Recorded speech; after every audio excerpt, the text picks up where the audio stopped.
Welcome back to our channel friends. My name is Hemant. మీరు చూస్తున్నారు Kumar education YouTube channel.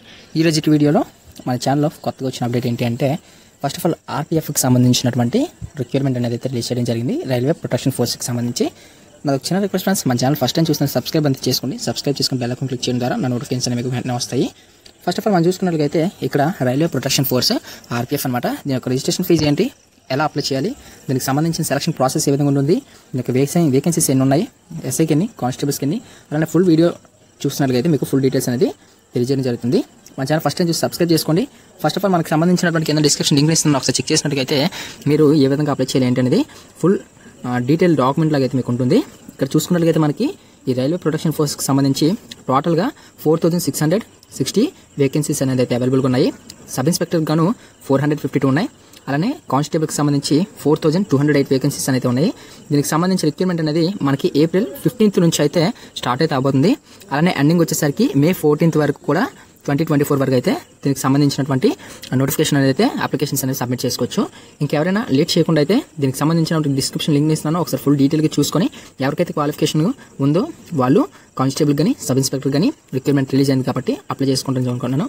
దీనికి సంబంధించి ఎలిజిబిలిటీ ఏంటి అంటే, సబ్ ఇన్స్పెక్టర్ అయితే మినిమం డిగ్రీ అనేది ఉండాలి. దాని ఈక్వలెంట్ క్వాలిఫికేషన్ ఎవరైతే ఉంటారో వారికి సంబంధించి రిక్రూట్ చేసుకోవచ్చు. అలాగే కానిస్టేబుల్కి సంబంధించి 10th అనేది అట్లీస్ట్ ఉండాలి. 10th పాటుగా మీరు దానికి సంబంధించి ఏదైనా రికగ్నైజేషన్ బోర్డు కానీ అలానే ఇంటర్మీడియట్ అంటే ఇన్స్టిట్యూషన్ ఏదైనా సరే దానికి సంబంధించి క్లియర్ చేసుకుని అయితే ఉండాలి. ఏజ్ లిమిట్ వచ్చేసరికి 1/7/2024 సరికి ఇక్కడ ఎస్ఐ కానీ కానిస్టేబుల్స్ కానీ ఈ రెండు దీంట్లో కానీ దేనికైనా సరే మినిమం ఏజ్ లిమిట్ 18 నుంచి 25 అయితే ఉంటుంది. అలానే 18 నుంచి 25 వరకు ఇయర్స్ వరకు కూడా ఈ మధ్యలోనైతే ఉండాల్సి ఉంటుంది కానిస్టేబుల్ అయితే. సబ్ ఇన్స్పెక్టర్ చూసుకున్నట్లయితే 20 నుంచి 25 మధ్యలో అయితే January 1st 2024 వరకు మీరు అప్లై చేసుకునే అవకాశం అనేది ఉంటుంది దీనికి సంబంధించినటువంటిది అయితే. దీని యొక్క వేకెన్సీస్ చూసుకున్నట్లయితే మొత్తం కానిస్టేబుల్ గాను 4208 ఉన్నాయి. సబ్ ఇన్స్పెక్టర్ గాను 452 పోస్ట్స్ అనమాట. టోటల్ వేకెన్సీస్ మేల్స్ అండ్ ఫీమేల్స్లో చూసుకున్నట్లయితే మేల్స్కి వచ్చేసరికి 3577 ఉన్నాయి. ఫీమేల్స్కి అయితే 631 అయితే ఉన్నాయి. అలానే ఎస్ఐలో వేకెన్సీస్ చూసుకున్నట్లయితే అన్రిజర్వ్డ్ క్యాండిడేట్స్ ఎవరైతే ఉంటారో వాళ్ళు 157 మేల్స్, ఫీమేల్స్లో 27 ఉన్నాయి. అలా కేటగిరీ వైజ్గా అయితే మనకి టోటల్గా మన బ్లాగ్లోనే అయితే ఉంది, ఒకసారి చెక్ చేసుకోండి. ఫుల్ వీడియో అంటే కొంచెం లెంత్ అనేది ఎక్కువ అవుతుంది. దీనికి సెలక్షన్ ప్రాసెస్ అనేది రిటర్న్ అనేది ఎగ్జామ్ ఉంటుంది, అంటే కంప్యూటర్ బేస్డ్ టెస్ట్ అనమాట 1 2 ఉంటుంది. అలానే ఫిజికల్ టెస్ట్ అనేది ఉంటుంది. తర్వాత లాస్ట్గా డాక్యుమెంట్ వెరిఫికేషన్ అనేది ఉంటుంది దీనికి సంబంధించి అనమాట. కానిస్టేబుల్ చూసుకుంటే ఆల్రెడీ ఏజ్ చెప్పాను కదా, 18 నుంచి 28 ఉండాలి మాక్సిమం మినిమం అని. అలానే సబ్ ఇన్స్పెక్టర్ అయితే మినిమం 20 మాక్సిమం 28 అనేది ఉంటుంది. ఏజ్ రిలాక్సేషన్ కూడా ఉంటుంది దీనికి. SC ST అయితే 5 years, OBC అయితే 3 years. ఇంకెవరైనా అందరు ఎవరైనా ఉన్నట్లయితే వాళ్ళకి కూడా ఏజ్ రిలాక్సేషన్ అనేది ఉంటుంది. అలాగే దీని యొక్క అప్లికేషన్ డేట్స్ ఇప్పుడు అనేది చూసేసరికి స్టార్టింగ్ డేట్ అనేది ఆల్రెడీ ముందు మెన్షన్ చేశాం కదా, 15th April 2024 నుంచి 14th May 2024 వరకు 11:59 PM వరకు అయితే అప్లై చేసుకోవచ్చు. ఈ యొక్క స్టార్టింగ్ అండ్ ఎండింగ్ డేట్ అనేది ఈ యొక్క మోడిఫికేషన్స్ ఏమైనా చేసుకోవాలనుకున్నట్లయితే మనం ఈ అప్లికేషన్స్ అనేవి ఇంచుమించు కూడా ఎగ్జామ్స్ పే చేసిన తర్వాత మనకి దీనికి సంబంధించి ఫుల్ డీటెయిల్స్ అనేవి వస్తాయి. అప్పుడే మనం దీని మోడిఫికేషన్స్ కానీ ఏమైనా సరే చేసేటప్పుడు కరెక్ట్గా ఆలోచించేయండి, ఎటువంటి మిస్టేక్స్ అనేది చేయొద్దు.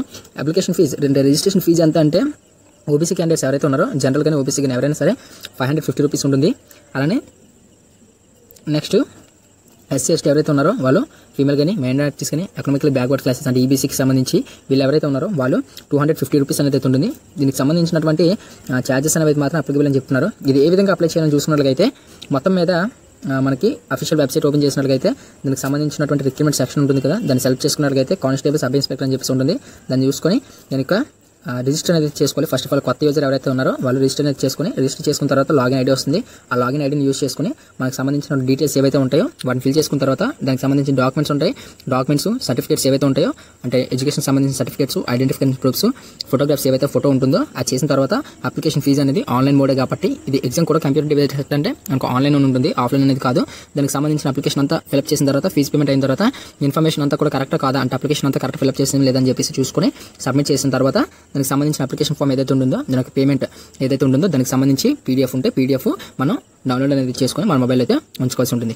అయితే దీనికి సంబంధించిన రిసిప్ట్ అనేది కూడా తీసుకొని మీరు అఫీషియల్గా అయితే ఉంచుకోండి, దేనికైనా మంచిది. ఎందుకంటే రేపు పొద్దున్న రిజిస్ట్రేషన్ ఫీజు కానీ ఏదైనా పే చేసినట్లుగా ఏదైనా ఎర్రర్ వచ్చినట్లుగా అయినా సరే మనం ఆ వెబ్సైట్లోకి వెళ్ళి డైరెక్ట్గా డీటెయిల్స్ ఎంటర్ చేసినట్లయితే మనకి రావడం అయితే జరుగుతుంది. ఇది అనమాట. అయితే దీనికి సంబంధించి ఫ్రెండ్స్ ఈ రైల్వే ప్రొటెక్షన్ ఫోర్స్కి సంబంధించి రైల్వే ప్రొటెక్షన్ స్పెషల్ ఫోర్స్కి సంబంధించి కానీ దీనికి సంబంధించిన ఇన్స్పెక్టర్స్ అంటే SIs అలానే కానిస్టేబుల్స్ సంబంధించిన నోటిఫికేషన్ మీకు డీటెయిల్గా అర్థమైంది అనుకున్నాను. ఇంకెవరికైనా అర్థం కాకపోయినట్లు కింద డిస్క్రిప్షన్లో బ్లాగ్ యొక్క లింక్ ఇస్తున్నాను, ఒకసారి చెక్ చేసినట్లయితే ఫుల్ క్లారిటీగా వీడియో అనేది ఇక్కడ ఉంటుంది.